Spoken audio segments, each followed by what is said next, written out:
Developing right now on Morning News Now, history overseas. Within the hour, President Trump set to arrive in Beijing for a critical summit with Chinese President Xi Jinping. The two leaders meeting for the first time in nearly a decade against a backdrop of war between the U.S. and China's close ally Iran and mounting concerns about the impact of the conflict on America's economy.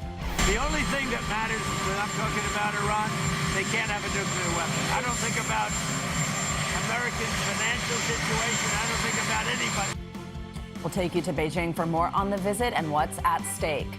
Also this morning, a fiery exchange on Capitol Hill between FBI Director Kash Patel and Senate Democrats over allegations of excessive drinking. You know, the only person that ran up a $7,000 bar tab in Washington, D.C. at the lobby bar was you. We'll bring you the latest from Washington. Plus, a renewed warning about that deadly hantavirus outbreak on a cruise ship. The number of cases is growing, and several American passengers remain under quarantine. We'll have an update. And a new label for a debilitating condition that often goes undiagnosed. More on the move that could improve care for millions of women. It's actually a pretty big deal as somebody who has the condition. There you go. And Dr. Lucky will be here to talk about that, friend of the show. Good to have you with us this morning. I'm Joe Fryer. And I'm Savannah Sellers. Thanks for starting your Wednesday with us. We're going to begin this morning with President Trump's historic state visit to China. Mr. Trump is expected to arrive in Beijing within the hour. He left Washington yesterday for this first state visit to China in nearly a decade. The last one came during his first term in office. To highlight the economic importance of the trip, a group of CEOs of major American companies will also be part of the U.S. delegation in Beijing. President Trump will meet this week with Chinese President Xi Jinping for a highly anticipated two-day summit. This trip was originally scheduled for April, but was postponed because of the war with Iran. That conflict and how it impacts China expected to be a central topic of discussion at the summit. Before leaving for Beijing, President Trump discussed the Chinese president's response so far to the war. Well, I think, number one, we're going to have a long talk about it. I think he's been relatively good, to be honest with you. You look at the blockade, no problem. They get a lot of their oil from that area. We've had no problem, and he's been a friend of mine. NBC News international correspondent Janice Mackey-Frayer joins us now live from Beijing as the summit gets underway. Janice, good morning. We know this trip is all about substance, but there will also be some pomp and circumstance, too. So set the stage for us. Walk us through the type of diplomatic reception the Chinese president is preparing for the American president once he touches down. Joe, this is being seen as an historic trip at a critical time with the war against Iran, China's allies, still unresolved. The two-day visit will include face-to-face meetings, a ceremony at the Great Hall of the People, a tour of the Temple of Heaven, a state banquet. These are all special measures that aren't extended to all visiting heads of state. But there's unlikely to be any grand deal or reset announced at the end of it. Rather, this is going to be about shoring up stability in the U.S.-China relationship and to look for the economic benefits that can come from that. It's a different China that President Trump is visiting, a more confident China since his last trip in 2017, which was billed as a state visit plus. But since then, there's been a trade war, the pandemic, volatility, another trade war. Xi Jinping and Chinese officials feel like they know President Trump better this time. They know the kind of diplomacy that he favors, which happens to be a page out of the Chinese playbook, and also that he's less hawkish on China than his first term. So Beijing will be looking to lean into all of that. Joe? Janice, as we mentioned, this group of CEOs from these big companies here in America, they're going to be part of this trip. It includes Elon Musk, of course, of Tesla and SpaceX, also Apple's Tim Cook. What do we know about the role that they're going to play on this trip? Well, it is quite a list of leading American CEOs and companies. You mentioned Elon Musk and Tim Cook. Well, when Air Force One was refueling in Alaska, Jensen Huang from NVIDIA was there to join the trip. The company confirmed that he was invited by President Trump. So we have more than a dozen CEOs, but the delegation isn't looking so much for deals. The trip is about gaining access and influence in the Chinese market. Restrictions and export controls controls will be one of the main issues that the U.S. side is going to be pressing Chinese officials on, in particular around magnets and other rare earths and critical minerals. But this strong American showing is an important feature of this summit and this visit, given the growing animosity between the two countries when it comes to tech and artificial intelligence. And Janice, I mean, beyond the war in Iran, we expect them to discuss the future of Taiwan, of course, trade, as you've been discussing here. You said no grand deals expected. So what are the big expectations for any sort of results or agreements to come out of this? Well, Beijing will want to talk about Taiwan. It's the most sensitive issue between the two countries. Even small changes in language or tone can have major consequences, like saying U.S. weapons sales to Taiwan are a flashpoint for China. And Xi Jinping is expected to urge President Trump to either delay or even scale back arms deals. That President Trump has suggested he would discuss these deals with the Chinese leader is also raising questions about the extent of U.S. support for Taiwan. And this has some people in Taipei worried that the U.S. may not have its back. Remember, Beijing regards Taiwan as a domestic issue. The island is self-governed. They see it as their own territory. This is the core of its core interests at this summit. Beyond the political points that they'll be discussing, we're likely to see some agreements announced, some deliverables, as they like to call it, where China agrees to buy more from the United States when it comes to things like Boeing aircraft and soybeans from American farmers. Joe and Savannah. Janice in Beijing. Janice, thank you so much. Well, despite the ongoing standoff over a peace deal with Iran, President Trump says he doesn't think he'll need any help from Beijing with reaching an agreement with Tehran. Yeah, the U.S. and Iran have struggled to come to any kind of arrangement that would also lead to the reopening of that critical Strait of Hormuz. The president called Iran's latest counterproposal garbage, and that impasse is keeping oil prices elevated. Here with more is NBC News International correspondent Matt Bradley. He joins us from Tel Aviv. Matt, good morning. Thanks for joining us. So where do things stand right now with Iran and specifically with the Strait of Hormuz after the president dismissed this counterproposal from Tehran? Do we think the ceasefire is in danger of collapsing? Well, I mean, after President Trump dismissed this counterproposal, that was actually a couple of days ago, and it looks as though the ceasefire is intact. So the ceasefire survived Trump's reaction, which, as you mentioned, was pretty harsh, but it also survived several breakouts of violence over the past week or two. And surviving that violence means that the ceasefire is probably going to stand. That was the hardest test that it's had so far. What we're in right now looks almost like a holding pattern. I mean, we can't say what's going to happen. I try not to make predictions, especially for stuff like this. But look, this could persist for quite a while, particularly while Trump remains distracted by the events in China and his huge, much anticipated trip. Right now, we're still waiting to hear back on whether or not there's going to be negotiations, how to bridge the gaps. But it does look, unfortunately, for those who are relying on shipping through the Strait of Hormuz, like the status quo could endure. Matt, closer to where you are, the situation in Lebanon is also important. Iran is insisting that Lebanon be included in any peace deal. Despite a ceasefire, though, with Hezbollah, Israel has been intensifying its attacks. So what is the latest there, and what are we hearing from Lebanese authorities? That's right. And one of the big, most vexing issues, and something that we've been looking into recently, are these fiber optic guided drones. These are basically toys you can order off the internet for a few $100. They fly over the battlefield, and they're not guided by Wi-Fi or by radio waves. That means that Hezbollah can send them right up to Israeli positions, and the Israelis won't be able to detect them because they're literally just dragging a cord along the battlefield. So this has become a major issue for the Israelis. We've seen multiple soldiers who have been killed and wounded because of these devices. And it's one of the things that the IDF tells me has been a real headache for the Ministry of Defense here, trying to figure out what to do. They're trying to look for a high-tech solution to a very low-tech problem. Now, that is continuing the fighting and fueling it in Lebanon. But that fighting in Lebanon, which, according to Israeli officials, really just is a ceasefire in name only. It's almost a full-scale war. That could also risk, as we've seen in the past, the broader ceasefire between Israel and the U.S. on one side and Iran on the other. The Iranians had made a ceasefire between Israel and Hezbollah contingent upon their broader negotiations. We'll see if they want to do that again. Matt, also more developments from on the ground there. There's this surge in violence from Israeli settlers and the IDF against Palestinians in the occupied West Bank. And we have this new report from UNICEF. It's about that and how it's been impacting children. What have they found? Yeah, I mean, this is a problem that we've been watching, we've been seeing for several years now. It has gotten so much worse since the October 7th attacks. But even before that, the nomination, the appointment by Benjamin Netanyahu, the prime minister, of several prominent right-wing figures to security positions has led to a deterioration in violence and in control over violence in the West Bank on the part of these settlers. We heard from the head of UNICEF speaking, or one of the top officials of UNICEF speaking about this report. Here's what was said.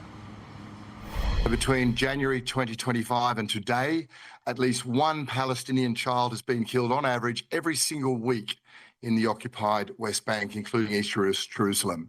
So that's 70 Palestinian children killed in this time frame. Now, 93% of those were killed by Israeli forces. March 2026 saw the highest number of Palestinians injured by settler attacks in the last 20 years. And we're seeing attacks become increasingly coordinated. And now, what we're seeing here, this is a problem that the U.S. has actually been pressuring the Israelis to try to control. But so far, it looks like it's getting worse before it's going to get any better. Guys? All right, Matt Bradley, thank you so much. Gas prices and inflation here at home might be spiking, but President Trump said yesterday he's not thinking about that when it comes to seeking an end to the war. Yeah, I was talking to reporters yesterday before he left for China, and he was asked whether the financial strain Americans are feeling is motivating him to make a deal with Tehran. Here's some of what he said. Not even a little bit. The only thing that matters when I'm talking about Iran, they can't have a nuclear weapon. I don't think about Americans' financial situation. I don't think about anybody. I think about one thing. We cannot let Iran have a nuclear weapon. That's all. For more, let's bring in NBC News reporter Gary Grumbach. Gary, good morning. So higher prices for fuel and just about everything else are a drag, we know right now, on the president's approval rating. So what are many of his fellow Republicans, some of whom face re-election in just under 6 months, saying about these headline-making comments that the president isn't thinking about those financial struggles? Yeah, many of them are doing the same thing they often do when there's something that's said that is wildly unpopular or that they just don't agree with. They blame the media and they say they didn't see the post or they didn't see the comment. There's widespread belief and understanding that Trump can't actually run for a third term. The Constitution does explicitly forbid that, but Republicans nonetheless do love to stir the pot on that topic, guys. Gary, I want to turn to Capitol Hill now. There was this heated exchange, we played a little bit of this earlier, between FBI Director Kash Patel and Maryland Democratic Senator Chris Van Hollen yesterday. It's getting a lot of attention this morning. This was during a budget hearing before the Senate Appropriations Committee. The senator raised concerns about this report. Our viewers might remember from The Atlantic. It came out last month and detailed these alleged episodes of excessive drinking by Patel and unexplained absences. Patel's denied all this. Walk us through this. Give us some context. Yeah, let's walk through this and fact-check this line by line here. According to reporting from Sarah Fitzpatrick at The Atlantic, members of Kash Patel's security detail did at one point in a hotel room try to use breaching equipment to get into his hotel room because they could not wake the FBI director up. On the margarita thing, he's referencing Kilmar Abreu Garcia, the guy that was deported wrongly from the U.S. and sent to CICOT in El Salvador. There was that famous photo that you guys may remember of him sitting down at a table with margaritas. The margaritas were widely seen as being placed there by the El Salvadoran government. And then that also, Kilmar Abreu Garcia is not charged with rape or charged with gangbanging. He is charged with human smuggling in Tennessee, and he has pled not guilty to those charges. And then on the lobby bar, that $7,000 charge, that was apparently a campaign expense from the Van Hollen team for a holiday party, guys. All right, Gary, before we let you go, another Trump administration official is resigning. Dr. Marty Makary stepped down as commissioner of the FDA, the Food and Drug Administration, yesterday. Do we know why and who might replace him? Yeah, Dr. Marty Makary out as FDA commissioner after a resignation letter sent to the president over text message, apparently because of two different things that he didn't agree with that happened under his watch. One having to do with the FDA authorization of fruit-flavored vapes. He thought that was not the right thing to do, and they did that anyway. He was upset by that. The other issue had to related to the administration pressuring him to put more tighter restrictions on mifepristone, the abortion drug. That's not something he wanted to do, and so he ended ended up resigning. Who's taking his spot? A guy named Kyle Diamantis, a lawyer who does not hold a medical degree. Guys. All right, Gary, a lot coming out of Washington this morning. Thank you. Well, there are growing concerns this morning over that deadly hantavirus outbreak. The World Health Organization now says there are 11 reported cases of the virus. 9 are confirmed, 2 are suspected. It's also warning that these numbers could increase in the next few weeks. NBC News international correspondent Raf Sanchez joins us from London. He has been closely following this for us. Raf, good morning. So first, just bring us up to speed on these latest confirmed cases. The number's gone up a bit. Hey guys, good morning. Yeah, so the World Health Organization now saying there are 9 confirmed cases. One of them, of course, is that American citizen who was on the cruise ship, is now in isolation in Nebraska, and whom authorities say tested mildly positive, so just over the threshold for a positive test there. They say that person is not showing any symptoms, nor is anybody else in that facility in Nebraska. It is, guys, a different story in France, where there is a woman who has been in intensive care for several days now, and she is in, according to French authorities, a very serious condition. She is now breathing with the help of an automated lung that's trying to take some of the pressure off of her own lung. So it is looking pretty serious over there in France. And of course, 3 people have died as a result of this outbreak so far. And Raf, we also have a Dutch hospital which has quarantined several staff members who were working with a hantavirus patient. What happened there? Yeah, so 12 staff members at this hospital are now in quarantine. They're going to go into quarantine for 6 weeks. And the situation there, they have 1 confirmed hantavirus case at their hospital. They have pretty strict protocols in place as they deal with that patient. Authorities at that hospital are saying that while strict protocols were followed, not the absolute most serious, which are needed in this case. So there was some mishandling, it sounds like, of blood work. So authorities in the Netherlands are saying that they believe the chance any of these medics actually contracted the virus is very, very small, but out of an abundance of caution, they are asking them now to go into quarantine. Raf, I think that whole concept of abundance of caution, there's a lot of questions about it here at home and what quarantine looks like here in the U.S. at least. 16 states are warning of possible exposures to the virus. As our viewers might remember, a lot of people had disembarked from this ship and gone back to these states before this situation was fully realized. And now there's these questions over what does a 42-day quarantine look like here? Is it isolation? Are they at home? Walk us through what Americans should know about what's happening here. Yes, let's break this down. 18 Americans are back home now who are actually on that cruise ship. 16 of them are in Nebraska. 2 of them are in Georgia. In Georgia, you do have 1 person who is showing mild symptoms. Now, at this point, everybody is remaining in those 2 isolation facilities.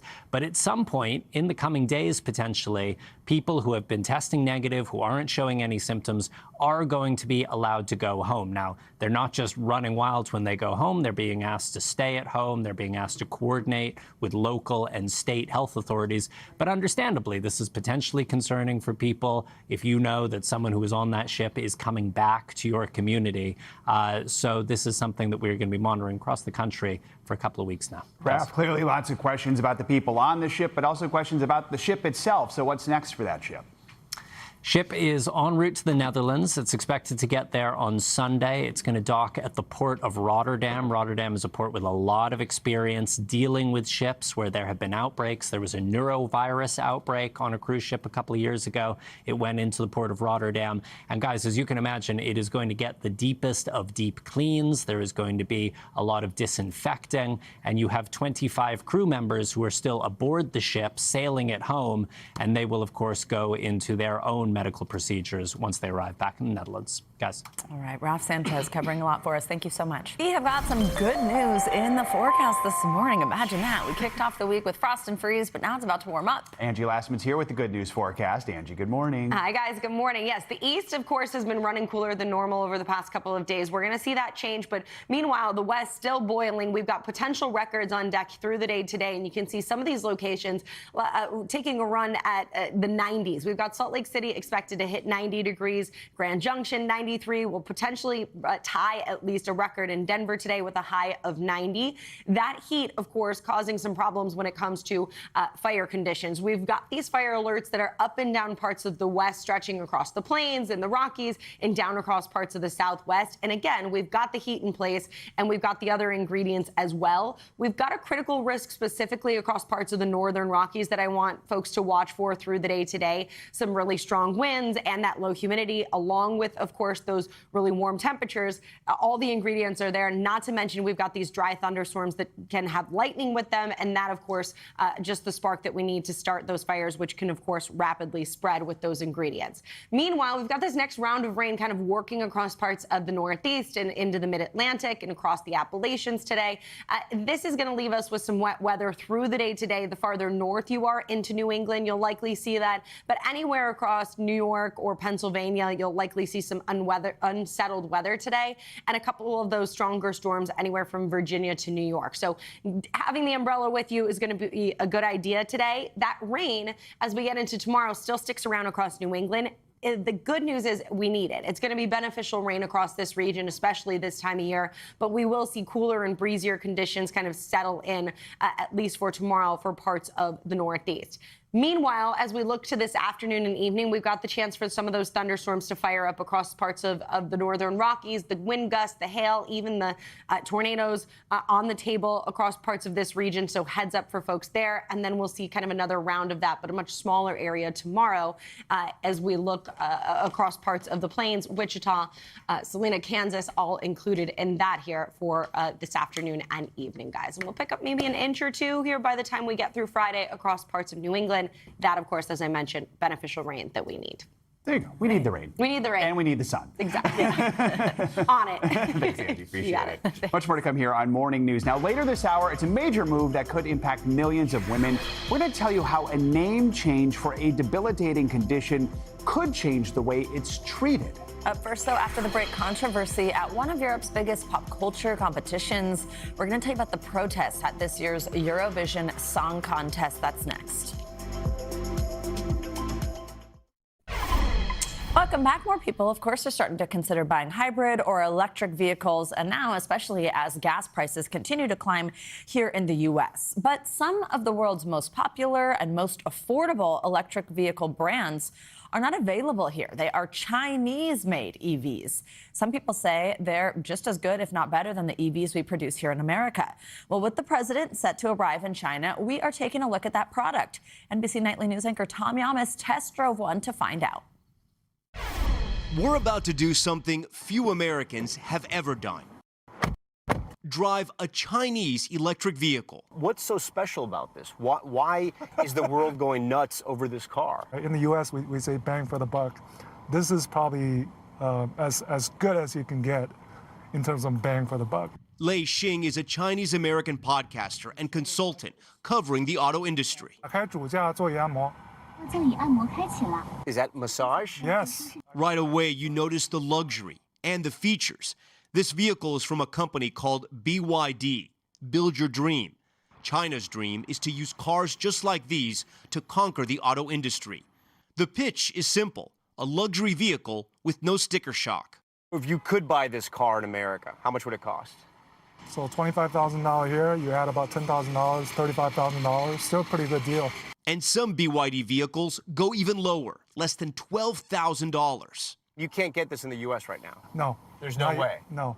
Well, not yet. Right now, the U.S. is refusing to allow China in its driveway, slapping a 100% tariff on all Chinese EVs. Globally, though, the demand is surging. Experts say China is approaching nearly 70% of all EVs sold around the world. Most Chinese automakers at home lose money. They look around the world, they say, we need oxygen. They see the United States as sort of a salvation. On TikTok, videos featuring Chinese EVs rack up millions of views, hyping affordable tech to an American audience. Whenever you're ready to leave, the car will just pull out on its own. U.S. automakers and elected leaders argue China's EVs would cripple business and threaten national security. There's always strings attached. What are those strings, and are we willing to forego potentially our freedoms in exchange for a cheaper product? President Trump is even bringing Elon Musk to the summit in China. Tesla is in fierce competition with Chinese EVs. But the president is also sending mixed signals, increasing tariffs, but earlier this year saying he might welcome foreign auto investment if they build in America and hire Americans. If they want to come in and build the plant and hire you and hire your friends and your neighbors, that's great. I love that. Let China come in. Back in the car, the comfort and the price tag make the scale of this challenge clear.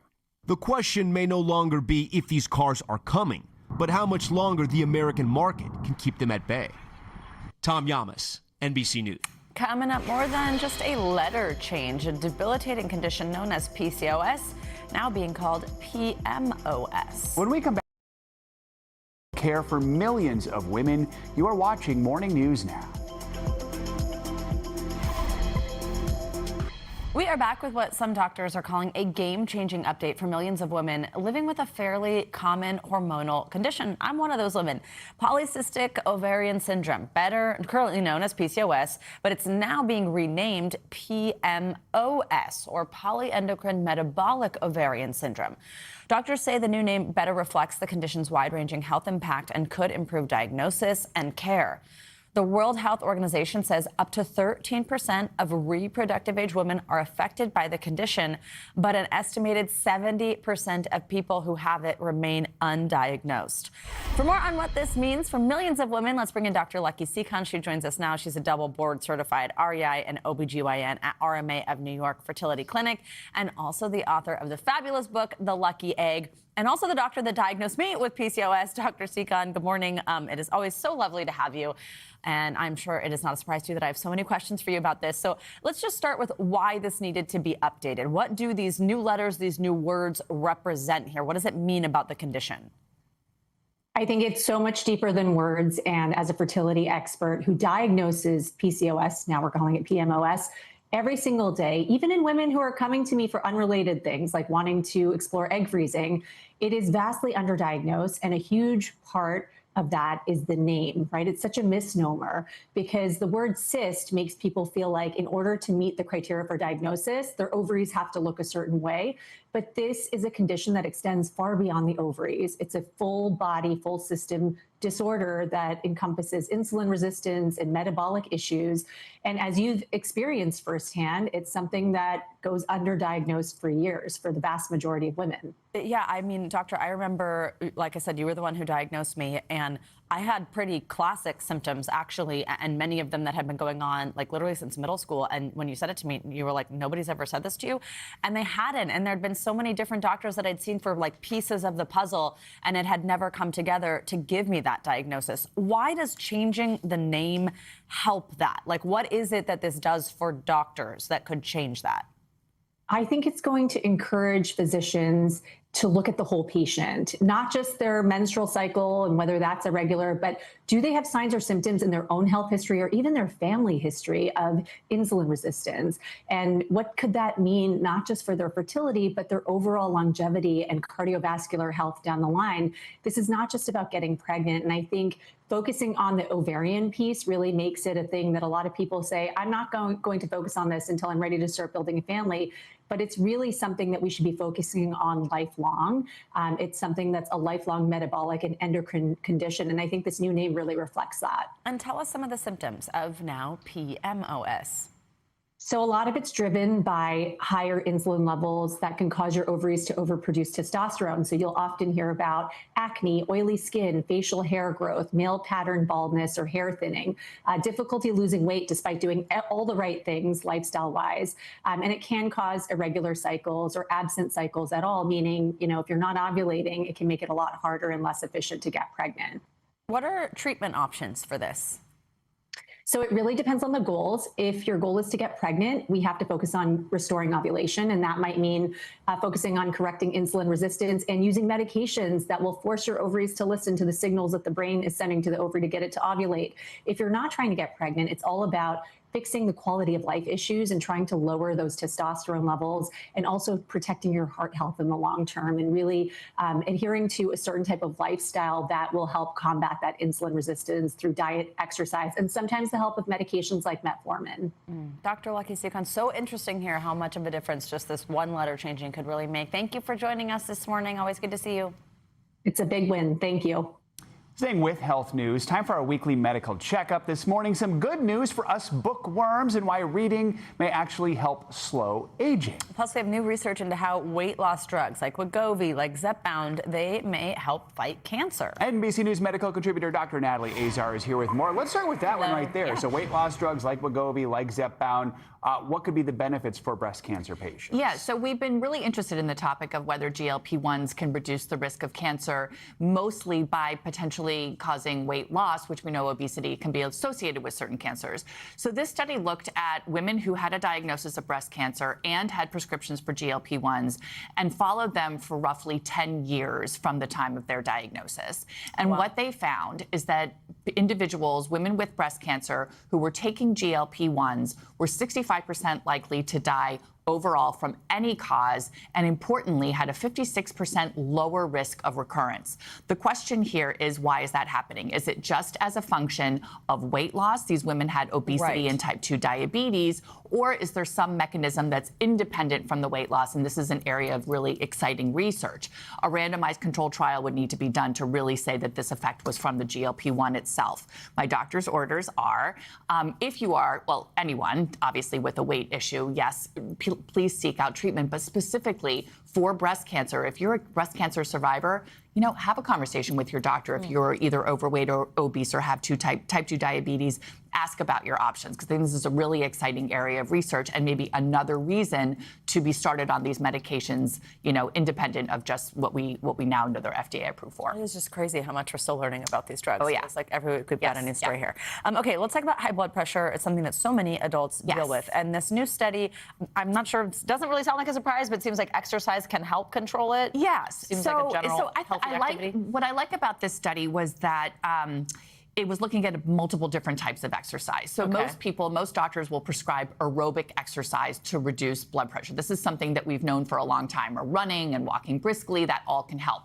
But this study was looking at aerobic exercise plus weight training, or high intensity interval training versus yoga, Pilates, and this is what they found. They found that the combination, so doing aerobic with resistance training, was probably the winner, but high intensity interval training was also really good. But we don't know yet that it wasn't a clear benefit with yoga, Pilates, and recreational activity. That does not mean don't do those things, because we could tell you next week that it does work, right? So I always like to say to patients, do what you enjoy and do a combination of things. So doctor's orders are whatever you can do. Get your heart pumping, get moving, start slow, and slowly escalate your activity. Don't be just a weekend warrior and go out there and start doing running. Yoga can't hurt, right? Yeah, no, that's the thing. I think this is really about mechanistically how things are lowering blood pressure, because there's some data that if you just do weight training, that can actually spike your blood pressure, because it's that exactly. Okay. Lift your weights. All right. Exactly. Reading, aging. What's the connection here? Okay, this is really cool. Okay, I do not want the take home to be that you don't need to exercise and you can and you can just read a book. Take a book to the gym. However, all of these creative and cultural hobbies may actually slow biological aging. We're talking about things like reading, listening to music, visiting museums, and the more you do, the younger you are. Actually, to the tune of about a year. Oh wow! It slows biological aging by about 4%. The same amount that exercise does. Again, doctor's orders are not. So if you double up, you read while exercising?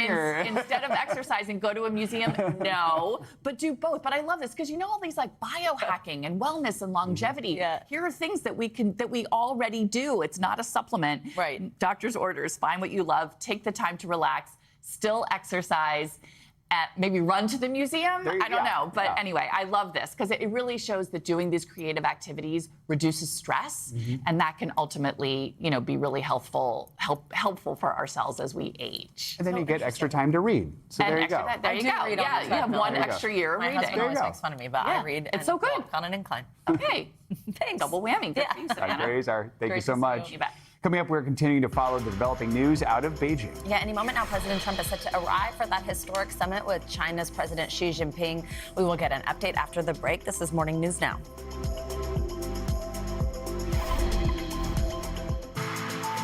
Time now for our Money Minute. Walmart is shaking up its corporate workforce. NBC News business and economy reporter Emily Lorsch is here with your Money Minute. Emily, good morning.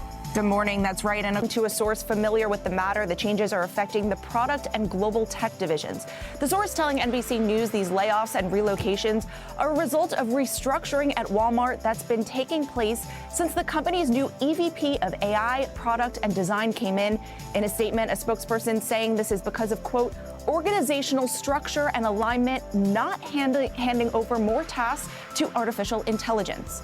Speaking of AI, Anthropic is diving deeper into the legal space, rolling out new tools that can help law firms and corporate legal departments. The AI startup says its assistant, Claude, can now connect to a company's records, communications, and more to help firms with legal research and document organization. This comes as AI companies are racing to build industry-specific products, and as Anthropic says, the legal community is quickly emerging as one of the most active adopters. And Google is bringing new AI features from its Gemini intelligence to Android devices starting this summer. The new Google Pixel and Samsung new foldable phone will be the first to get the upgrade, which the tech giant says will let Gemini handle several different things across apps, including automatically taking shopping lists in the Notes app and building a delivery order, completing complex forms, and voice dictation that will clean up those ums and ahs. This announcement comes ahead of Google's annual developer conference that kicks off next week and rival Apple's next month. Guys, I've never really heard of that before. I love that cleanup there of getting those filler words outside of your transcriptions. Definitely. That can be helpful. I do a lot of that talk to text. All right, Emily, thanks. Thanks. Staying with business headlines, you know the saying in severe weather when streets are flooded, turn around, don't drown. Well, self-driving car company Waymo is recalling thousands of vehicles over concerns about its ability to handle flooded streets. As NBC's Ryan Chandler explains, this is raising new questions about autonomous vehicles and their ability to drive in extreme weather. Heavy rainfall landing Waymo's robo-taxis in hot water, coming as Waymo issues a voluntary recall of its software in nearly 4,000 self-driving cars. The company says it launched its own safety review after an incident in San Antonio, when a Waymo detected potentially untraversable floodwater and proceeded at reduced speed. No one was hurt. About 3,800 vehicles impacted. The company says it's working to implement additional software safeguards, adding that safety is our primary priority. When they see a tad bit of water, they want to stay still. The recall comes after several incidents were caught on camera involving Waymos and flooded streets. Waymo blocking the area. Watch as a Waymo in San Antonio appears stuck in a flooded intersection, blocking traffic. That's so crazy. And this one barreling right through high water before braking. Some cars even driving on the sidewalk to get around. Waymo insists they're still much safer than human drivers. The company publishing safety data on its website that says its robot drivers have 82% fewer injury-causing crashes than human drivers. I think perhaps one shortcoming of all robotaxi companies is the availability of data. Like, how can you possibly map out all the million different scenarios that could happen on the road? The data is the data, but you know, when it encounters something, is it smart enough to fix it? We can only see when they actually roll out on the roads. A road Waymo is hoping to rule after the recall. Ryan Chandler, NBC News. Coming up on Morning News Now, we are taking you to Beijing with continuing coverage. Yeah, President Trump moments ago arriving there for that historic summit with China's president. We're going to bring you an update right after the break.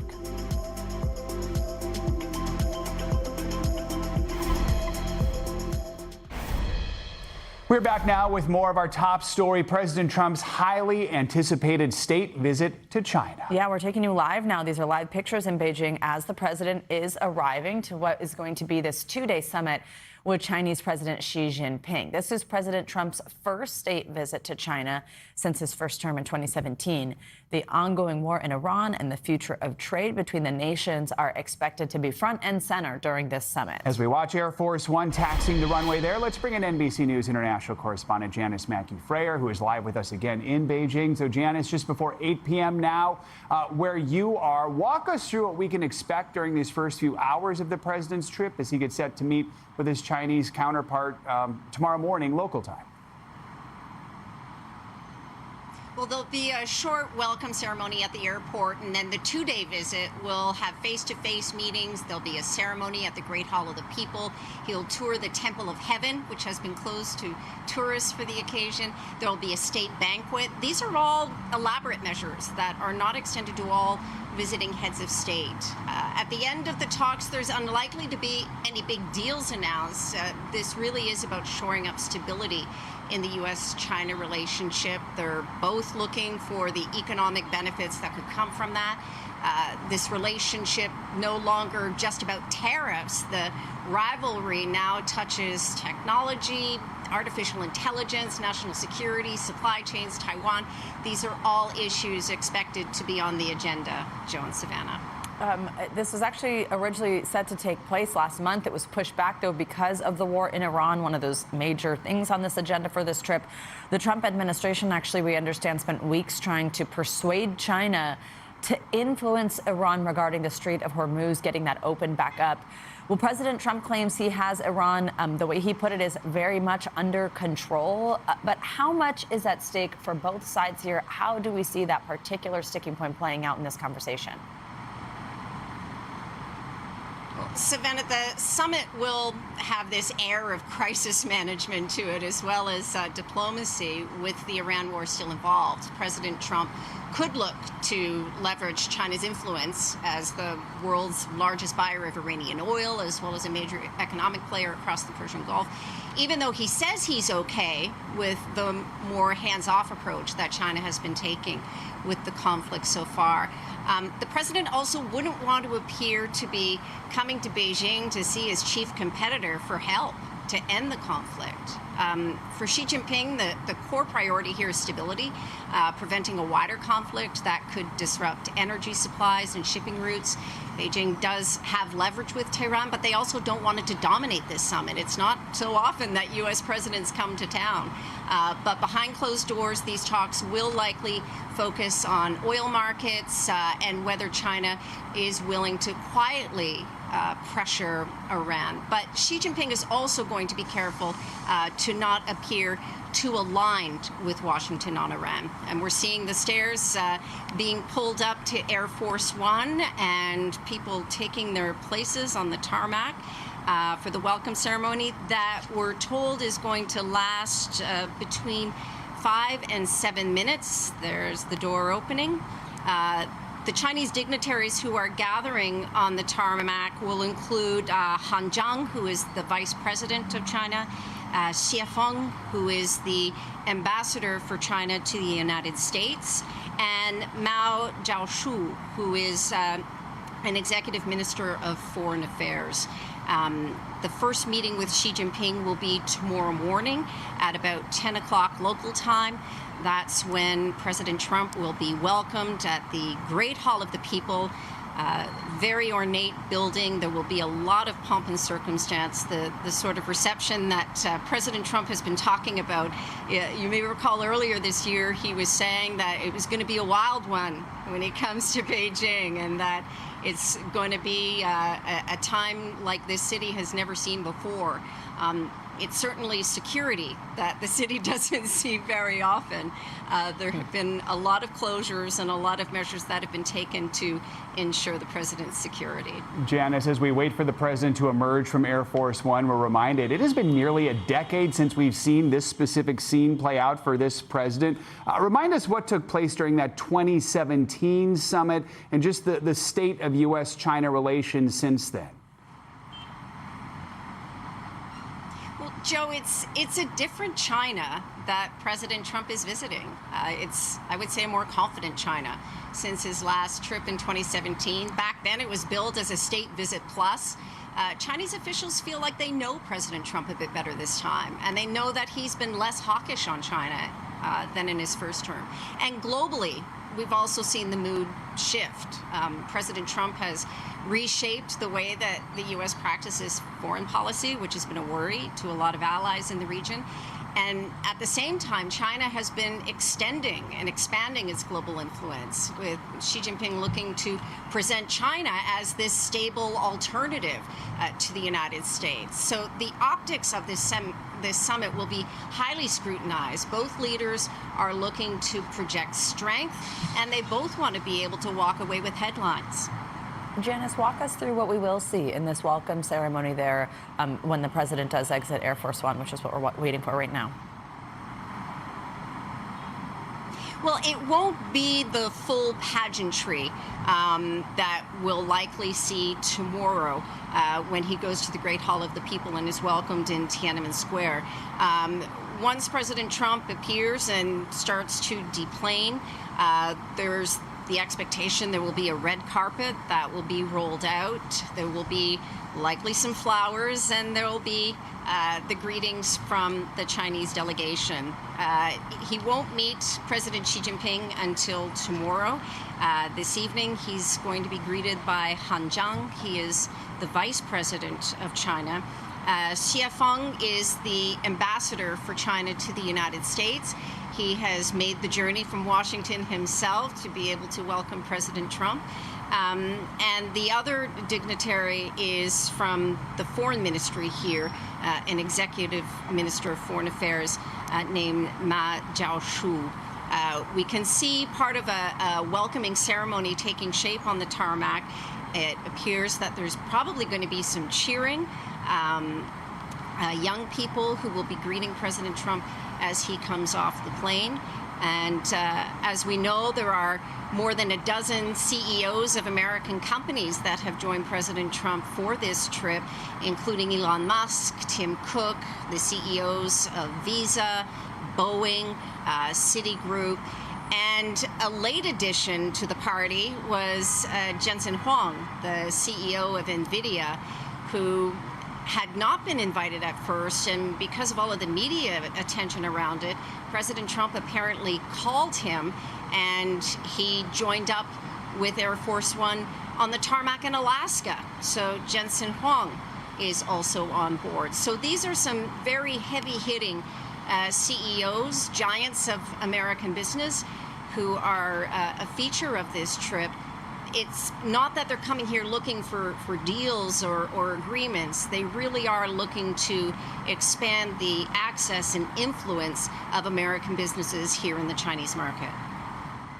All right, Janice, stay with us. We're going to keep watching this as we wait for the president to disembark from Air Force One. We're going to also bring in, though, Jonathan Zinn of the Brookings Institution's China Center. He is also a former senior CIA China analyst. Jonathan, thank you also for being with us. Let's just talk through from your perspective what we see over these important days. As we've been discussing with Janice, there is really a lot at stake from both the United States and China during this two-day summit.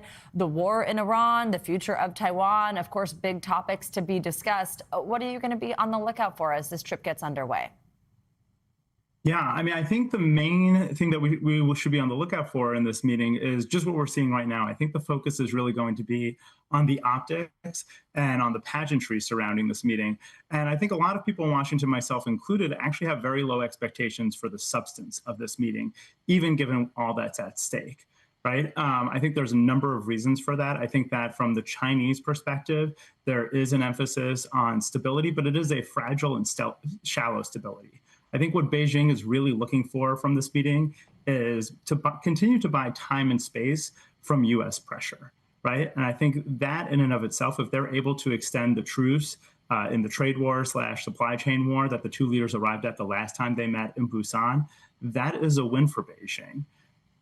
Janice just listed off some of the CEOs from major American companies who are part of this delegation. That includes Tim Cook, Elon Musk. Why do you think that was so important for the Trump administration to bring those CEOs along? What's the message that they hope to get across here? Yeah, I mean, it's very striking that you not only have the first meeting like this and the first visit like this in a decade, but that you're including such a large and consequential business delegation. I mean, watching this and watching how this is unfolding, I mean, this really feels like a throwback to the era before we were really focused as a country on China as a geopolitical competitor. Like, this feels like something almost from the Clinton administration or from the George W. Bush administration, with the emphasis on business. And I think it reflects the administration's approach and President Trump's approach in his second term. The emphasis in the relationship on China is very much a commercial first approach. Now, I think the administration, by bringing the CEOs of such important companies, may be wanting to send a signal of Chinese strength, of U.S. strength to the Chinese side, but that's showing that we have some of the most advanced tech companies out there and some of the biggest financial companies out there. But I think from Beijing's perspective, the way that they're going to see this, I think, is that this is a sign that the U.S. wants to do business. And again, I think from Beijing's perspective, that will be seen as a positive sign. So what looks like success here? What to you is considered success, given all these different, what you just mentioned there is quite interesting, the commercial aspect of this, bringing these CEOs along, but then some of those bigger ticket items that are going to be tougher to work through than anything commercial. What's success here out of this summit? Yeah, I mean, I think it depends on success from whose vantage point, right? I talked a little bit about Beijing's perspective. I think for the Trump administration, they will probably tout whatever comes out of this as being success. But I think they are also looking to continue this fragile and shallow stability that we've had, through the rest of the year. President Trump, has a lot of actual and metaphorical fires going on around the globe right now that he has to deal with, and is not necessarily looking for another rupture with Beijing and another cycle of escalation and de-escalation, right? So I think from the president's perspective, I think what they're looking for are successes, especially on that commercial front, right? So I think they want to be able to tout purchases, Chinese commitments to increase purchases of soybeans, of U.S. products, potentially of Boeing aircraft, that sort of thing. And I think they are hoping to make progress on some of those tougher security issues, particularly Iran. But I think that's going to be quite challenging to get Beijing to stir itself to exercise any leverage over Iran in this moment. John, I mean, that's, I guess, one of the big questions here is, realistically, what can President Trump get from President Xi, or how can he convince him to help out with, at the very least, trying to reopen the Strait of Hormuz? Is there anything that you think President Trump can get out of this summit that helps with the situation in the Middle East?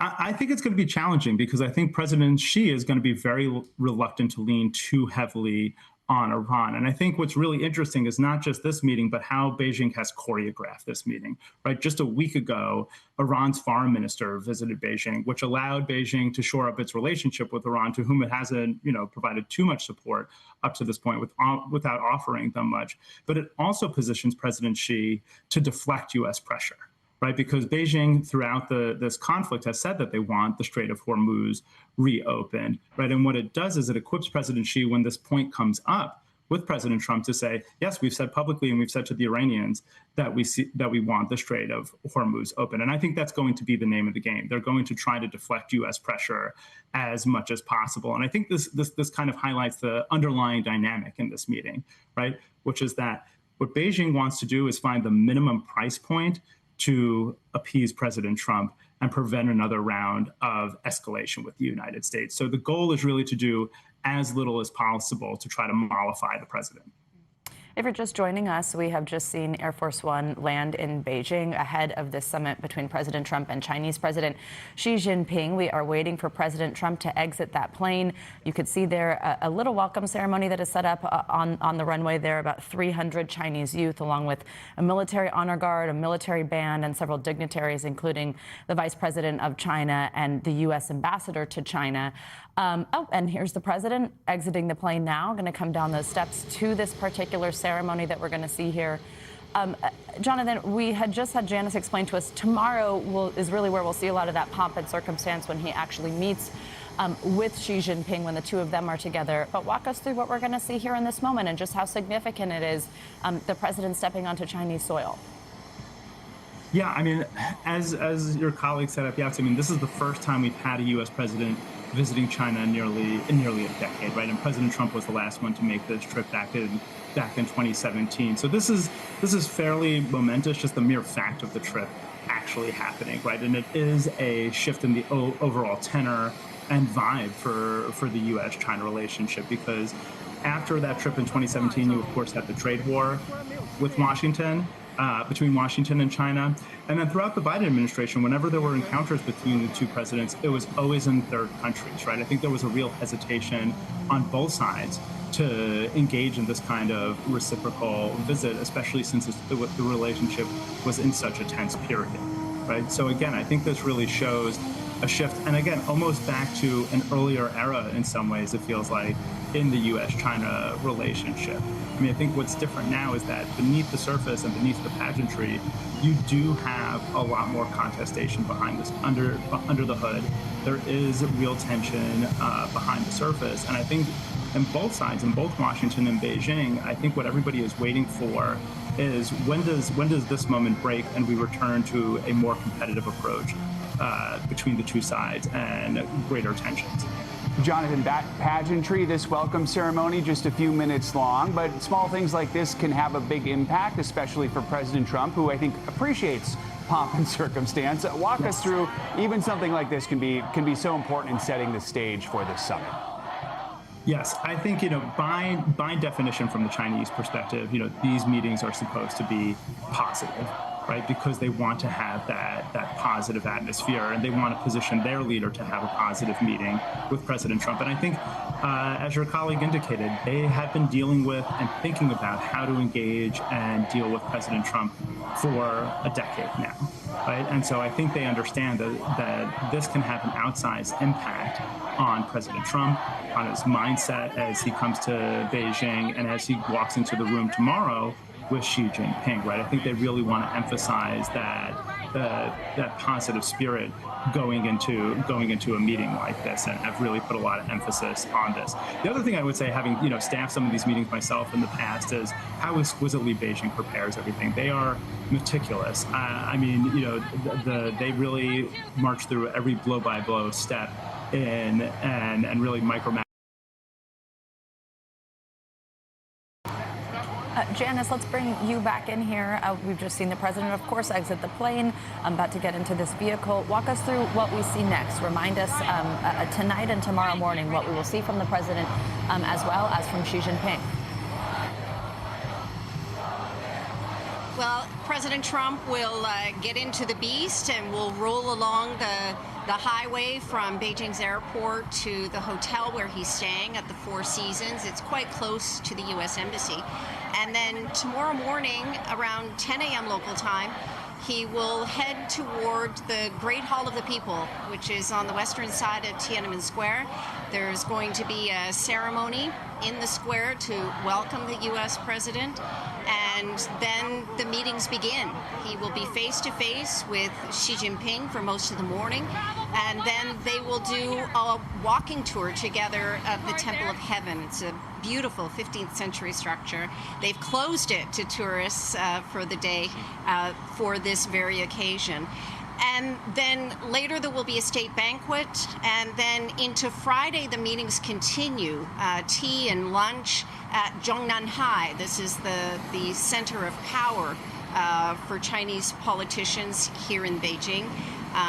So this is a shorter visit than last time, cut to just 2 days, but still a lot of the special features that Jonathan talked about, meticulously planned, meticulously executed, wanting to welcome President Trump for this historic visit, the first visit by a U.S. president in nearly a decade. Of course, the last time a U.S. president was President Trump back in 2017. So the expectation that within a couple of minutes, the limousine will roll towards the hotel. This is always a popular feature on Chinese social media. Earlier in the week, the vehicles were arriving by military aircraft, and so people have been anticipating the moment when they could see this famous presidential limousine go along Beijing's highways, rolling across Chinese soil for this historic summit with President Xi. But Janice, tell us more about that, about just how the Chinese public is preparing for this visit, anticipating this visit. It's Chinese social media is usually our barometer for trying to measure what people think. Of course, there's a degree of anticipation. U.S. presidents don't visit that often. There have been, of course, some gripes about changes in traffic, that some tourist attractions have been closed, but people are rolling with it. They too realize that there is a lot at stake. China is looking to stabilize its economy. They're dealing with high youth unemployment, rising housing costs. So they are looking for stability in the U.S.-China relationship that can help remove some of the barriers and headwinds that China has been encountering. That said, the expectations out of this summit are somewhat modest. Both sides are looking more so for practical and more immediate deliverables. For President Trump, that could mean Chinese purchases of American goods, things like aircraft, energy, agricultural goods, along with cooperation on fentanyl, and then possibly easing some of the restrictions around critical minerals and rare earth supply chains. For Xi Jinping, again, the priority is stability. With the economy, with tensions between the U.S. and China, and Beijing wanting to avoid more tariffs. There's also the issue of Taiwan. There could probably not be a meeting of these two men without the issue of Taiwan. It's unlikely there's going to be much that will change in either of their positions. But this is seen as the core of China's core interests, and it is likely also to be on the agenda.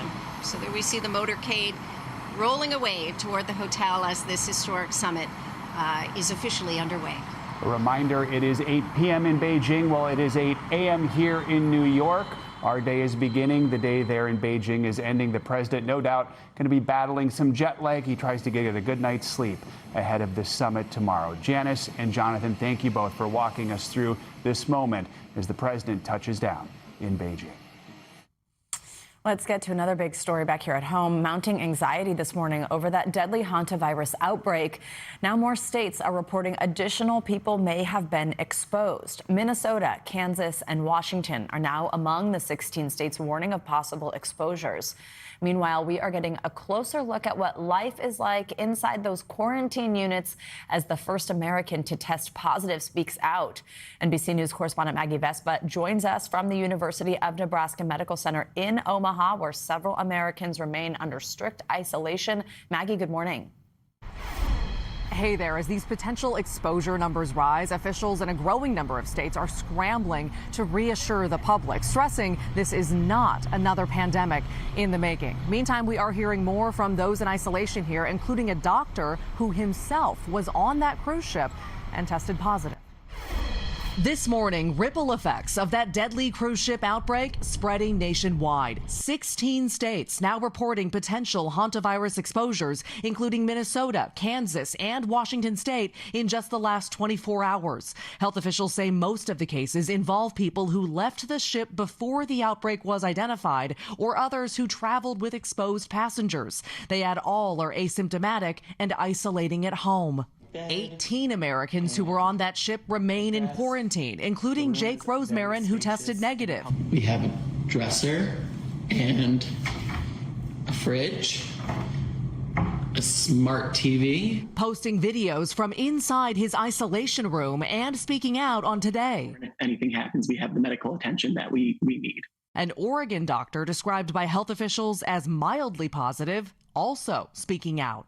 One lab was negative and one lab was faintly positive. Dr. Stephen Kornfeld, who helped fellow passengers amid the outbreak, saying he did feel ill weeks ago while he was on the ship, but is now feeling fine, calling the Omaha biocontainment unit he's currently isolating in very secure. There's no way that virus is getting out of this building. Doctors here echoing that message. People are currently undergoing a very rigid screening process. Is this what you all do? This is what the unit was designed for, yes. There have been 3 deaths worldwide and 11 reported cases. And this morning, officials saying one of those, a French woman hospitalized in Paris, is critically ill with a severe form of the disease, now being treated with an artificial lung. But as doctors continue to treat the confirmed cases, health officials stressing the risk of mass transmission remains low. I would say that we should definitely respect this virus and not trivialize it, but also not catastrophize it. Health officials tell us among the patients isolating here, none of them have asked to leave. They say they're all very cooperative and aware of this virus's long incubation period of 42 days. Back to you. All right, Maggie, thank you. For more on this, let's bring in NBC News medical reporter Erica Edwards. Erica, good morning. So as we just heard from Maggie, patients under a 42 incubation period, which is the amount of time symptoms can appear after they're exposed to the virus. What are you hearing from experts about just the benefits of having a strict quarantine? I mean, listen, first of all, the Nebraska quarantine and biocontainment units are world class. The people there are well trained, the same ones who dealt with Ebola patients 12 years ago. They have very strict protocols when it comes to containing infectious diseases and the appropriate spaces and equipment to care for people if they do get sick. Now, when it comes to quarantine in this case, there are 2 schools of thought, right? One, these people have already been through a tremendous amount of stress at sea. If they don't have symptoms and they have this space at home, can isolate from others, let them be home and simply check in with health officials every day. Now, on the flip side, you have a lot of experts now who are saying it's just too risky to rely basically on an honor system. What if the person at home decides to break quarantine, see a friend, go out for takeout, for example? What if that person gets sick, calls 911? They'd have to be taken to a containment center, possibly exposing even more people. Joe? So, Eric, what would you say to people who are hearing that and they're concerned about the fact that within a matter of days, there's a potential that some of these people may be able to elect to go home? And let's say they live in your neighborhood. That's right. So we do know that the incubation period of this virus is 42 days. That's a long time. There are at least 7 Americans already in states across the country, as Maggie mentioned in the previous piece, who had already gotten off that ship and are already being monitored, checking in with health officials every day. Or do you have a fever? Do you have any symptoms? Stay as close to home as possible. We also know that the hantavirus is very difficult to spread from person to person. So that even though there's still a lot of unanswered questions, scientists say that they do know quite a bit about this virus in general and that the risk remains very, very low. Erica, it is fascinating to see the difference from state to state, from country to country. How are other countries with passengers from this cruise ship handling their quarantines? So overall, countries are adhering to that 42-day quarantine, but going at it in a little different ways. Zimbabwe's health ministry, for example, said its citizens from the cruise ship will remain together in a designated private isolation facility during the entire quarantine period. Health officials in the United Kingdom and the Netherlands, however, said some passengers may isolate themselves at home as long as they can do so safely. Reminder, so far, the only confirmed or suspected cases are among passengers and crew members of the Honduras cruise ship. No sign at this point of a larger outbreak. All right, guys. Erica, thank you so much. Let's get down to your morning news now. Weather. Meteorologist Angie Lassman has some good news for us today. Angie, good morning. Well, first we got to get through the rain, then good news in some spots, guys. Yes, good morning to you. We've got a bit of moisture that we're tracking across parts of New England and the Northeast. This is going to leave us with some wet roads stretching from New York, basically most of the state of New York, really, and parts of Pennsylvania included in this. Pittsburgh, one of those spots that's seeing rain already this morning. And this is all from this system that's kind of sliding to the east. It's going to eventually move across parts of New York and Pennsylvania, and you'll even see some of these stronger storms kind of firing up anywhere from Virginia to New York through the afternoon hours today. By the time we get into tomorrow, still some of that moisture hanging around the farther north you go into New England, but we will see some cooler and breezier conditions on the backside of that across the Northeast tomorrow. Speaking of temperatures, today into the upper 60s, upper 50s across parts of the Great Lakes and the Northeast.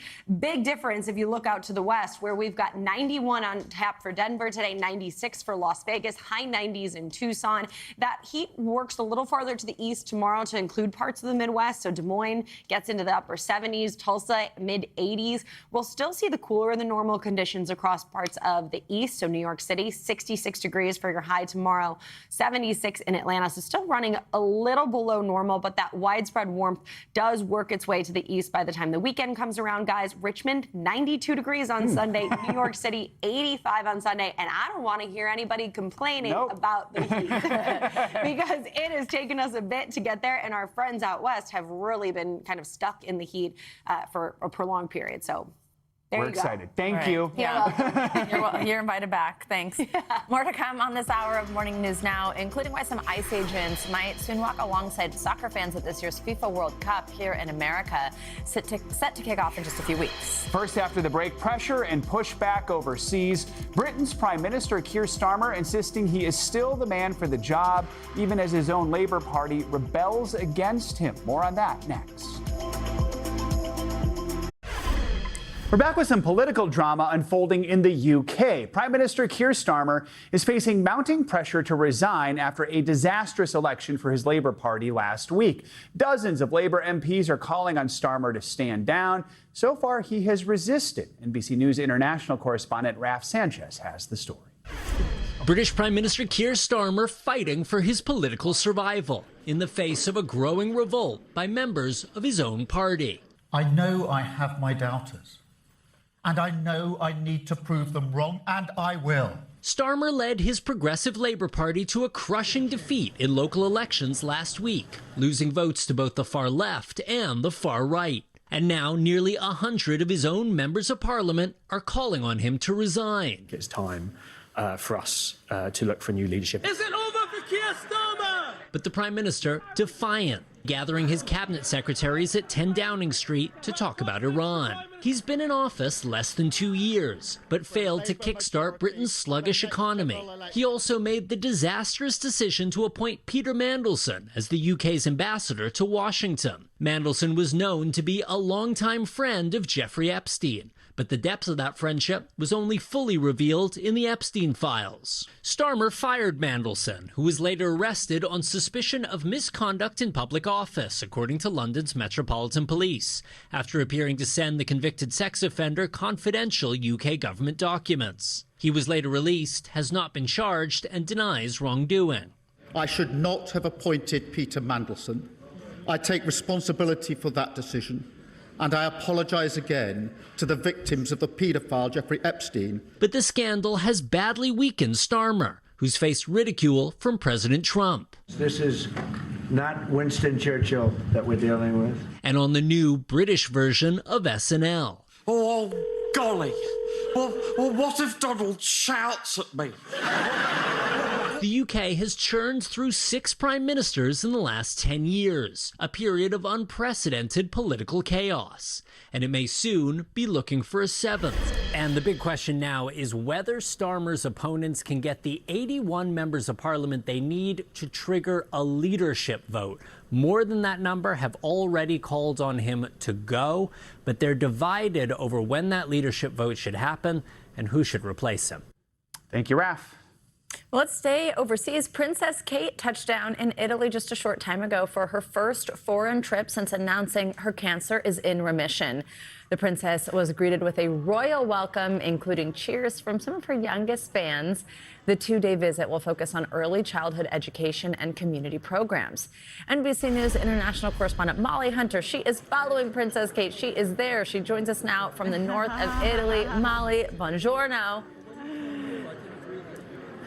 Savannah, buongiorno. Now, you just missed the Princess of Wales, and everyone is kind of clearing out. She literally just drove away. She spent tons of time shaking hands, as you mentioned, greeting some of her littlest fans, kissing babies, talking to preschoolers.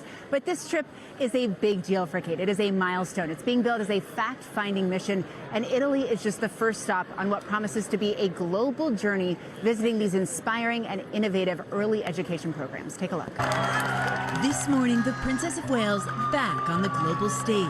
Kate's first international trip since her cancer recovery, stepping out on her own, a research trip of sorts, learning about a cause she cares deeply about.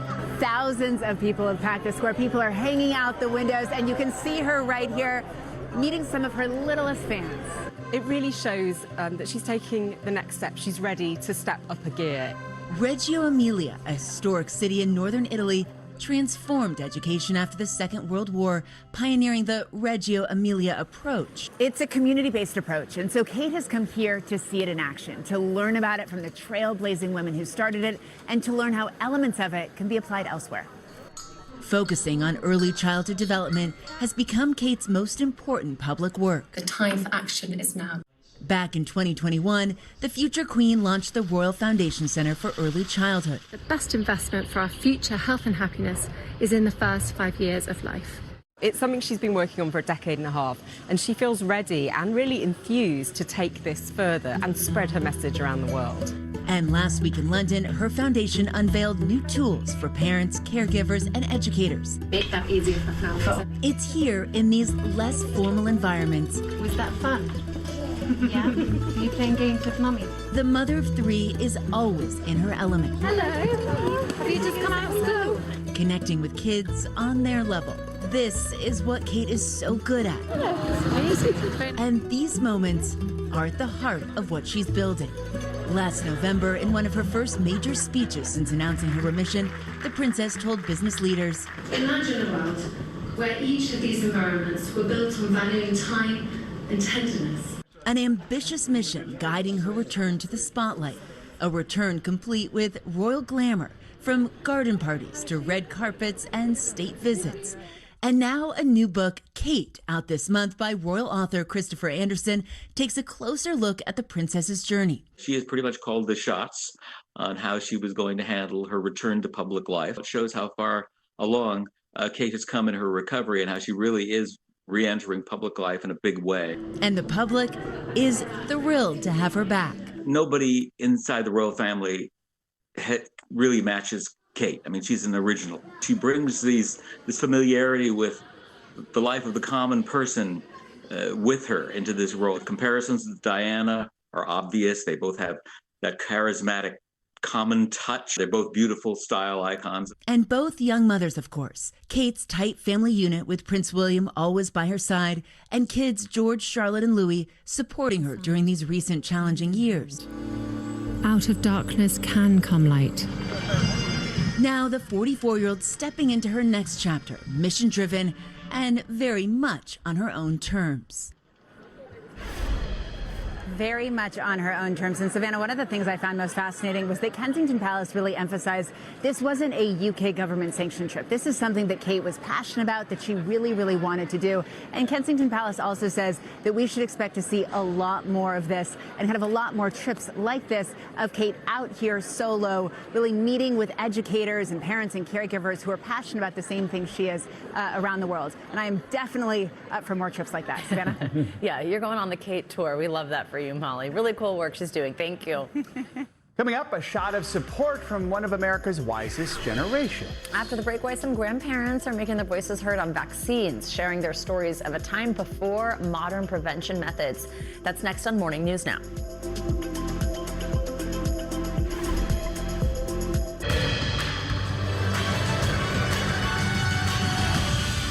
Back now with a closer look at what's making news in the world of politics this morning, starting with updates on redrawing congressional maps in 2 states. NBC News legal affairs reporter Gary Grumbach joins us now with all the latest from Washington. Gary, good morning. Hey, good morning, guys. Here's what's happening in politics now. The fallout from the Supreme Court's decision on racially gerrymandered congressional district continues, with the Missouri Supreme Court upholding a GOP-drawn congressional map. The map would give Republicans an extra seat by dividing up the state's only Democratic district. Meanwhile, the South Carolina State Senate rejected an attempt to redraw lines in that state despite pressure from President Trump. And if you live in parts of central and western New Jersey, your congressman hasn't shown up to work here in D.C. in more than 2 months. Republican Representative Tom Kean Jr. has missed 68 votes in the House since March 5th due to what his office is calling a personal health matter. This absence comes as Kean has filed for re-election, running unopposed in the Republican primary. And here in the D.C. area, the FBI is interviewing current and former CIA officers as part of a criminal investigation into ex-CIA Director John Brennan. The interviews began last week at CIA headquarters in Langley, Virginia, and sources tell NBC News the questioning is focused on Brennan's statements to Congress and the decision to include an unverified dossier about Trump's alleged ties to Russia in a 2017 intelligence report. That's what's happening in politics now. Back to you. All right, Gary, thank you so much. American health experts say that some illnesses that were once considered nearly eliminated are now hitting their highest levels in decades. These include diseases like the measles and whooping cough, which are preventable with vaccines. NBC News correspondent Valerie Castro has the story of a group of grandparents now working to stop the spread. He's saying hi. He's saying hi to that dog. And what's he have on his head? A puppy hat. This is 2-year-old Nora. I'd be a big dog. A big one. And her grandmother, Robin Kogan. You'd be In New Jersey, she's also a school nurse on a mission to help parents across the country make the right decisions when it comes to vaccinating the next generation. I'll be my puppy. I'll be my puppy. Kogan is a part of Grandparents for Vaccines, a group with more than 5,000 members dedicated to sharing stories of their own childhood illnesses. I had the measles, I had the mumps, I had the chicken pox. We grew up in an era where there were no vaccines, and the world was very different, and we don't want that for our grandchildren. The stories cross the country, and at times they're painful memories. When I was 7, I came down with polio. I speak to you today as a woman who lost her twin. Many of those illnesses were considered nearly eliminated through vaccine development until vaccine hesitancy began. An NBC News investigation found that since 2019, 77% of U.S. counties have seen a decline in their measles, mumps, and rubella, or MMR, vaccination rates. So far this year, 24 new measles outbreaks stretch from coast to coast, according to the CDC. Those numbers on track to surpass last year's record high, not seen in decades. Seeing what measles really did, what it looked like, I don't think they would be as confused. And those are the stories we want to bring forward. Whooping cough cases are also surging, while those vaccination rates are falling. You look at a little girl like Nora, just 2 years old, 2.5. What goes through your mind? I stay up at night. I wake up at night because I'm so worried about this next generation. I'm worried about so many different things, our environment, all of it. In New Jersey, vaccination rates across all grades are hovering around 91%, below the 95% needed to prevent highly contagious diseases like the measles from spreading. I worry about kids who are medically compromised, who for some reason can't get a vaccine. And that's where that community story comes back. That concern now clouded by more confusion. The Department of Health and Human Services Secretary Robert F. Kennedy Jr. wants to overhaul the childhood vaccination schedule as a way to restore trust in public health, he says. But that attempt is now in limbo as a lawsuit filed by the American Academy of Pediatrics and other medical groups makes its way through the courts. Do you see any other green on this puzzle? In the meantime, Kogan and others hoping their stories make a difference. There's no reason in 2026 that a child should die from the measles. No reason. Valerie Castro, NBC News. That's just like that other. Oh, what a cutie. All right, coming up, more World Cup controversy this morning, just weeks before the global tournament kicks off here in the Americas. When Morning News Now returns, why some ICE agents might make an appearance at games across the U.S., what that could look like once June rolls around. That's next. Welcome back. Next month, FIFA will stage its largest ever World Cup in North America. 48 soccer teams are scheduled to play in 16 cities across the U.S., Canada, and Mexico. At the 11 cities here in the U.S., the Department of Homeland Security is offering to send in ICE officers and agents to help supplement local police departments. It's a move that's drawing criticism from some immigration groups. For more, let's bring in NBC News senior Homeland Security correspondent Julia Ainsley, who's just published an exclusive article on this story. Julia, good to have you with us. So what exactly will ICE be doing at these games? Have any cities accepted this offer? Well, what they say is they stand ready to offer assistance to any local law enforcement or federal agencies that are doing security around the games, largely around the perimeter of the games. They say it's similar to what they offer at other high security events, including sporting events like the Kentucky Derby that they just did or the Super Bowl. But so far, we're not able to pinpoint exactly where they may be actually performing those tasks. And when I talked to ICE officials, they said that when they act in that security capacity, they're there to do just that, provide security, really be deputized by another law enforcement agency, that they won't be screening for immigration. But they couldn't tell me whether or not they would be wearing their uniforms. They say that would be hammered out when they really get down to working with those agencies and hammering out the plan. So it could be that some spectators, as well as people working around the events, these events usually have large perimeters of vendors and spectators and people congregating at bars and parking lots around them. It could be that some of those people do see ICE agents milling about throughout the crowd. If a city doesn't ask for ICE to help with security, would we anticipate ICE personnel still showing up? Could that happen?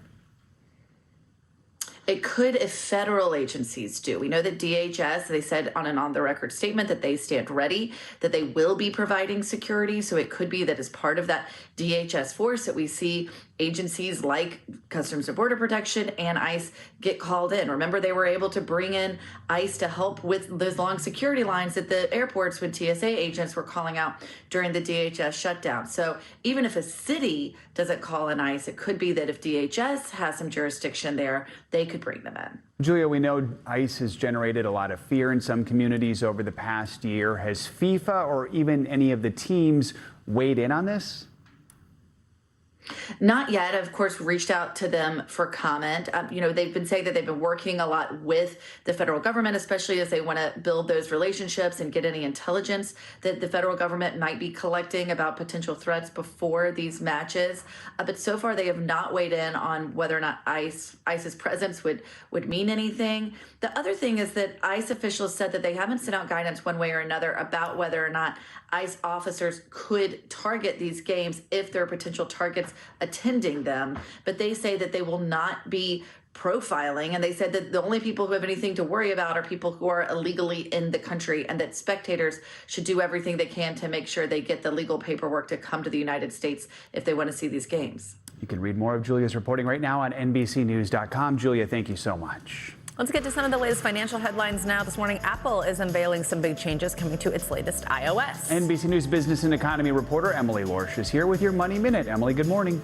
Good morning, guys. That's right. It seems for some aspects of the iPhone experience, a major overhaul is on its way. According to Bloomberg, one of Apple's biggest changes will be for taking photos and videos to let people build their own layout and choose which settings appear for quick access. Bloomberg says the update is also expected to transform Siri into a more capable digital helper that can search an individual's content and respond in a chat-style format. This comes as rival Google's developer conference kicks off next week, and then Apple's is next month. We've reached out to Apple and haven't yet heard back. And first, it was Uber, and now it's TikTok. It's the latest app to add a feature that allows users who are 18 and older to book a hotel. And it's not just hotels. The new TikTok Go will also allow people to grab a spot for an activity or an event. TikTok says it's working with companies like Expedia and Trip.com, and users will be able to go from scrolling on the app and looking at videos to then booking what they saw right then and there. And according to an exclusive new report from Bank of America, Americans aren't letting higher prices derail their summer plans. The company's 2026 summer travel and entertainment outlook reveals that more Americans than in recent years, 77%, are planning to travel this summer. That's as only 23% say the higher gas prices we've been seeing as a result of the war in Iran are causing them to go on fewer trips. And only 10% saying that additional spend is forcing them to cancel their plans entirely. So it seems people really are gung-ho. They are going to travel this summer, guys. Need an escape. Yeah. Thanks, Emily. Well, artificial intelligence, of course, it is impacting more and more areas of our lives. It becomes second nature for a lot of us even to use. But what would happen if you tried to fully immerse yourself in the technology? Well, NBC News chief technology analyst Joanna Stern tried that for a whole year. She documented the journey in her new book, I Am Not a Robot, My Year Using AI to Do Almost Everything. We're going to talk to her in just a moment, but first, here's a look at how it went. Woo, here we go. Artificial intelligence was once a figure of our imagination, but now... Okay, so he's gonna recognize us, he's learning us. It's a reality. From everyday household chores to personal training. Now, start moving your arms up and forward in small circles. And even the possibility of being our romantic partners. Holding you close, feeling your heartbeat against mine. Neo, thank you. For an entire year, I immersed myself into this new world, testing more than 100 cutting-edge AI products and dragging my family along for the ride. Hey, we're over here. Literally. Hey, hey, hey. Hey, we're over here. But some of my experiences were eye-opening. AI spotted something on my breast ultrasound. It said suspicious. So now we're gonna look. And because I have a family history of breast cancer, it made my human doctor, Dr. Lori Margulies at Mount Sinai, take a closer look. So, luckily, everything was fine in my follow-up scans. I see a nice L. do you think AI like this has saved lives? Absolutely. It saves lives of those people whose cancers are so subtle that the human would have missed those cancers. Then there was the self-driving Waymo cars, or what we called our Waymo Fun Vacation! Everything was smooth until the vehicle swerved in the middle of the street. It got spooked by my own videographer sticking his camera out the front window of a car in front of us. What did I learn? Okay, he's peeing again. AI is already running parts of our lives. Just don't expect the bots to do the laundry as fast as us. And you might want to robot-proof the house. Okay, love that part. Our NBC News chief technology analyst, Joanna Stern, is here in the studio with us to talk about her year with AI and her new book. Congratulations, officially out yesterday. Officially out yesterday. Oh, I forgot my copy. Oh, okay. But is it out there? So we can bring it in. Okay. I'm here to sell books. You are, but we can show the cover. Go buy the book. We can show the cover. I am not, there it is, right there, right there. Look, it's bigger than it even could be. That's how big it is in real life. Go get this book. Go check it out at your bookstore. Let's just talk about even kicking this journey off. I know that, like, you are so well sourced at all of these companies. I'm sure you're like testing out all this stuff anyway. What makes you be like, I'm going to do all in for a year? Well, look, we all have been hearing about AI, but for the last 2 or 3 years, we've been hearing from all these tech executives that AI is going to change our lives, change everything, our healthcare, our education, everything about life. And I wanted to know what that really meant practically. What happens when our lives and these messy parts of our lives have AI in it? And so you see me here, I've done things from healthcare and mammograms to self-driving cars to, of course, the generative AI or the large language models that we all are likely using now, which are the ChatGPTs and the Geminis and the Claudes. And so I tried to live my life as much as I could using these tools for the year. We saw in there the health scare that was sort of flagged by AI. Just quickly walk us through what that experience was like and what it tells us about getting reliable health information from AI. Yeah, I think there's 2 categories of what's happening right now with AI in health. The first is where people are prompting these and using the ChatGPT or Gemini or Claude to ask about their issues, about their ailments. And so the companies are trying to work on safer ways for that. But what I was exploring here, and I do explore the first one in the book, but what I was really exploring here with the mammogram is the way that AI is being used in hospitals by doctors. And that is something that is happening and happening very quickly. And this isn't just AI to summarize. You might have been in the doctor already. Many of the listeners or viewers might have been in a doctor already where they say, can we record this? I'm going to use AI to take some notes. No, this was using AI to spot things the human eye cannot see. Okay, we don't have much time, but I do think one of the things that might sell books is people are very interested in this whole romance with AI. I mean, that may sell books, but I do not recommend it. One of the biggest rules of my book at the end is please do not fall in love with a chatbot, please. And if you feel any inkling, any small sliver of just a little bit of something for your computer or your robot or anything, throw it away. Yeah. End it now. End it now. Throw it in the river. Step on it. Whatever you need to do. Joanna Stern, it is a fascinating read. It's so much fun. What a great concept for the times that we're in. Thank you for joining us. And that new book, I Am Not a Robot, is available right now in stores and online. The supersized version and the normal version. All right. Please do not return. It's not that big. Coming up, while the president is overseas in China this morning, our own Tom Nyamis is taking some time to explore the country's rich language, history, and culture. After the break, we're going to take you inside the decades-long effort to restore the largest man-made structure in the world, China's Great Wall. That is next. Stick around. We end this hour with a look at a decades-long restoration project on the Great Wall of China. NBC Nightly News anchor Tom Yamas got a rare first-hand look at the work being done on the largest man-made structure in the world. Our journey to the Great Wall starts just north of Beijing. From the urban center of China, we head out to the countryside. We're going up some very windy roads now up the Yan Mountains. This is one of the main mountain ranges of China. We're trying to reach a remote area of the Great Wall of China known as Jiankou. That means arrowhead. It's extremely dangerous for visitors to hike up there and then walk along this section of the Great Wall. And that's where you're taking us? Yes. At the mountain base, we meet our guide, Xi Ran, and Mr. Chen, leading the restoration of this hard-to-reach section of the Great Wall. So for the first time now, we can actually see the Great Wall. It's up there. That's that arrowhead we were talking about. We're going to hike up there. That's actually a soldier's tower from the Ming Dynasty, about 400 to 500 years old. It was a lookout over the Great Wall. It's a good workout, huh? Yeah. The hike is mostly uphill, taking us around ridges, through forest canopies, and along merciless rocky terrain. As advanced as China is when it comes to technology, they're still using ancient ways to rebuild the Great Wall. The Great Wall took nearly 2,000 years to build, designed to protect a newly unified China from invaders, Mongol tribes trying to invade and steal its riches. Today, it's the pride of the Chinese who are spending decades trying to restore it, and it's why Mr. Chen is still climbing at his age. That's his responsibility. He feels it's his purpose in life. His purpose of life. We've reached it, the Great Wall. The 2-mile vertical climb and 90-minute journey bring us to the final steps that reveal the awesome size of this ancient feat, one of the wonders of the world. From this vantage point, it is incredible to see.